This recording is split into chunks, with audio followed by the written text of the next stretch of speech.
राजनीति में बहुत कम ऐसे लोग हैं जो बेखौफ और बेबाक अपनी बात कहते हैं।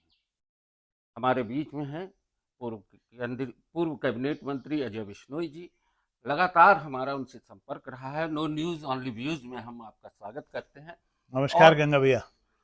अजय भैया, सबसे बड़ी चीज होती है बेहतर वातावरण और राजनीतिक विश्लेषण से अलग हटके हम आपके व्यूज जानना चाहते हैं कि आज वर्तमान में प्रदेश, देश और तमाम जगहों पे जिस तरीके का राजनीतिक वातावरण है उसको लेकर आप क्या सोचते गंगा भैया, आपके चैनल का नाम है नो न्यूज ओनली व्यूज। मैं इसी से रिलेट करके अपनी बात को आगे बढ़ाता हूँ।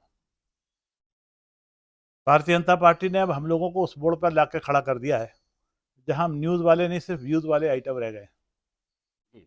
आपके व्यूज वाले चैनल में जुड़ के व्यूज व्यक्त करने की स्वतंत्रता मैं अपने आप में पा रहा हूँ। आपसे बात करके खुशी हो रही है।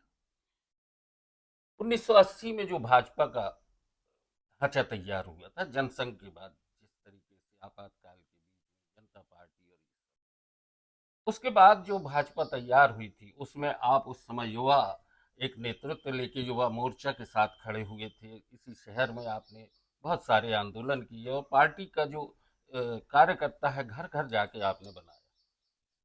धीरे धीरे आज पार्टी अलग तरीके से हो गई। आज भाजपा में दो भाजपा नजर आती है, एक वो जो समर्पित कार्यकर्ताओं की भाजपा थी और दूसरा एक वो है जिसमें बाहर से आए नेता लोग शामिल हो गए। क्या आप महसूस करते हैं? आप लोगों का एक बड़ा वर्ग है, आपने पार्टी को खड़ा किया।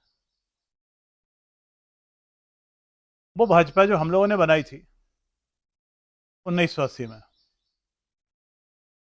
वो भाजपा जो पहले कभी जनसंघ के रूप में जानी जाती थी, हम लोगों ने 1975 से लेकर 77 तक जेल में काटे, इमरजेंसी में काटे, उससे बाहर निकल के चुनाव की लड़ाई लड़ी, 77 का चुनाव जीता, जनता पार्टी की सरकार बनी, जनता पार्टी की आपसी द्वंद्व लड़ाइयाँ देखी, उसके बाद जनसंघ अलग हुआ, जनता पार्टी टूटी और भारतीय जनता पार्टी बनी। हम सब उसके गवाह रहे, साथ ही रहे। फिर उस 1980 के बाद का द्वंद्व भी हल्का नहीं था, छोटा नहीं था। एक लंबा कार्यकाल लगा सरकार में आने के लिए, और सरकार में आए भी और गए भी 67 में। फिर उसके 80 के पहले की कहानियां हैं, पर 80 के बाद भी हम बात करें तो हम सरकार में आए भी और गए भी। पर यदि स्थायी रूप से सरकार में आने का अवसर मिला तो वो हमको आज से 20 साल पहले मिला। फिर 10 साल पहले मोदी जी के नेतृत्व में देश में सत्ता आने का मौका मिला। और उस दृष्टिकोण से बात करें तो प्रदेश और देश में बहुत अधिक प्रगति हुई है, बहुत अधिक उन्नति भी हुई है। पर हम जिस तेजी के साथ में आगे बढ़े हैं, उस तेजी से कहीं ना कहीं हमारी विचारधारा में कई गांठें भी पड़ी हैं, लोगों का अवमूल्यन भी हुआ है।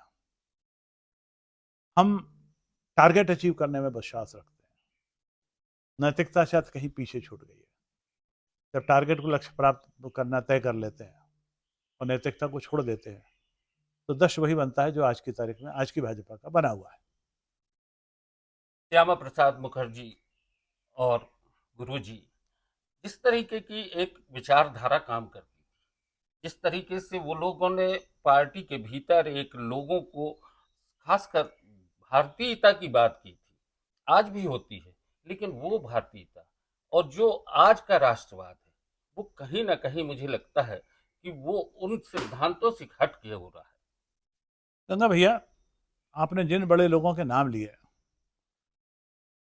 मैं संघ के उन बड़े लोगों को प्रणाम भी करता हूं, उनकी विचारधारा से सहमत भी हूं, उस रास्ते पर चलता भी हूं, पर उस पर कमेंट करने का अधिकार नहीं रखता हूं। इसलिए आपकी इस बात का मैं जवाब नहीं दे पाऊंगा, क्षमा चाहता हूं। अब दूसरी बात में थोड़ी सा आपसे एक और बिल्कुल छोटा सा सवाल है, खासकर जबलपुर और अपने विधानसभा क्षेत्र से।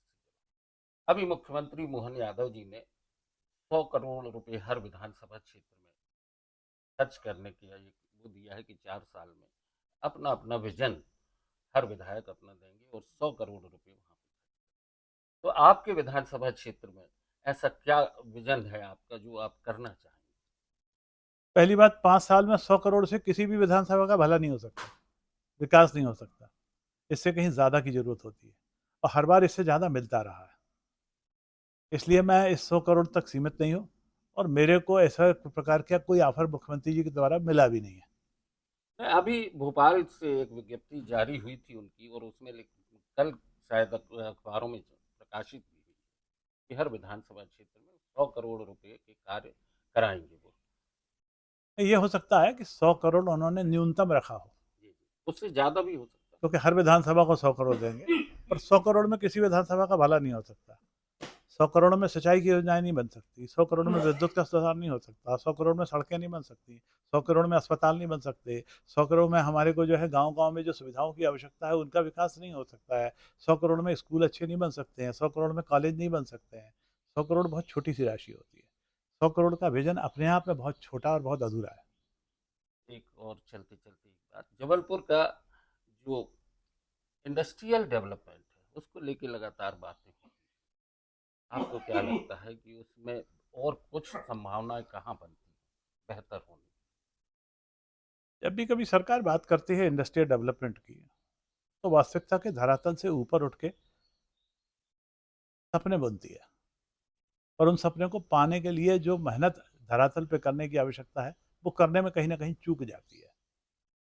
इसी के कारण आज भी जबलपुर इंडस्ट्रियल मामले में पिछड़ा हुआ है, औद्योगिक मामले में पिछड़ा हुआ है। आज से 12 साल पहले 2012 में भी एक बार यहाँ पर इन्वेस्टर्स मीट हुई थी। उसका अवसर हम लोगों ने देखा था। उस समय जो प्रयोग हुए, उस समय जो एसईजेड बना, कितना उससे लक्ष्य मिला, कितना अचीवमेंट हुआ, उसकी बिना गणा-गणित लगाए हुए यदि हम आगे बढ़ने की कोशिश कर रहे हैं, तो कहीं न कहीं अपने आप को धोखा दे रहे हैं। ज़रूरत इस समय इस बात की है कि पुराने समय में हमने जो पाया है या जो पाने से चूक गए हैं, तो क्यों चूक गए हैं, उसको गणित को समझ के, उसको विचार में रख के और आगे का रास्ता बनाएँ, तब आने वाले इन्वेस्टर्स मीट में हमको वो सफलताएँ मिलेंगी, जिसके सपने हम बुन रहे हैं। हम लगातार इन्हीं मुद्दों पे आदरणीय बिश्नोई जी से समय समय पर बात करते रहेंगे। निस्संदेह आपसे, जैसा मैंने कहा, वो बहुत बेबाक और बेखौफ तरीके से अपनी बात रखते हैं, और जो बात है कि सपने नहीं बुने, हकीकत में आए, जमीन पर उतरे, ये उनके अपने अनुभव भी हैं, और वो खुलकर सरकार के सामने ये अपनी बात कहते हैं। दर्शकों, नो न्यूज़ ओनली व्यूज़, हम आपसे अब विदा लेते हैं। धन्यवाद।